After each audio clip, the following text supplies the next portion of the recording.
আসসালামু আলাইকুম রাহমাতুল্লাহি ওয়া বারাকাতুহু। সকলের জন্য দোয়া ও ভালোবাসা। আজকের ক্লাসে সবাইকে স্বাগত।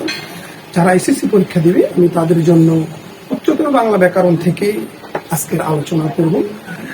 শব্দের শ্রেণী নির্দেশকরণ, এখান থেকে 8টি বাক্য দেয়া থাকে, কিছু শব্দের নিচে দাগ দেয়া থাকে বা আন্ডারলাইন করা থাকে।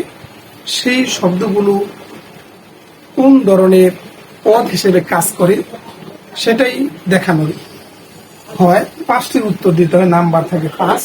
যেমন তুমি যে আমার কবিতা, এখানে একটা লাইন, এখানে তুমি নিচে দাগ দেওয়া আছে, এখানে তুমি এই বাক্যে সর্বনাম পদের কাজ করেছি। এখানে তুমি যে আমার কবিতা, এখানে তুমি সর্বনাম। সাদা কাপড় পরলেই মন সাদা হয় না, এখানে এই যে সাদা, এটাকে বিশেষণ বলবো যে সাদা কাপড় পরলেই মন সাদা হয় না। সাদার নিচে দাগ, সাদা বিশেষণ। বুঝিলাম মেয়েটির রূপ বড় আশ্চর্য, এখানে বুঝিলামের নিচে দাগ, বুঝিলাম ক্রিয়া, বুঝিলাম ক্রিয়া। যথাধর্ম তথা জয়, এখানে যথার নিচে দাগ, তথার নিচে দাগ।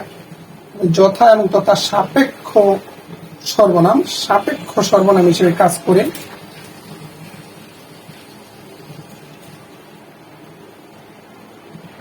সাপেক্ষ সর্বনাম।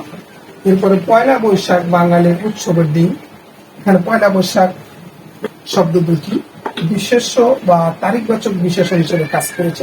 দুইটার একটা দিলেই হবে, বিশেষ্য হিসেবে কাজ করছে এবং বিশেষণ তারিখবাচক বিশেষণ হিসেবে কাজ করেছে।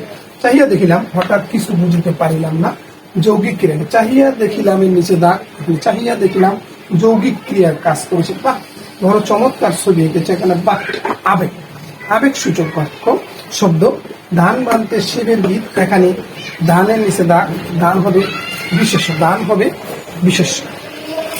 শিক্ষার্থীরা, পরীক্ষা 8টা শব্দ, 8টা বাক্য দেওয়া থাকবে, 8টা শব্দ নিচে দাগ দেওয়া থাকবে, যে কোনো 5টি দিতে হবে।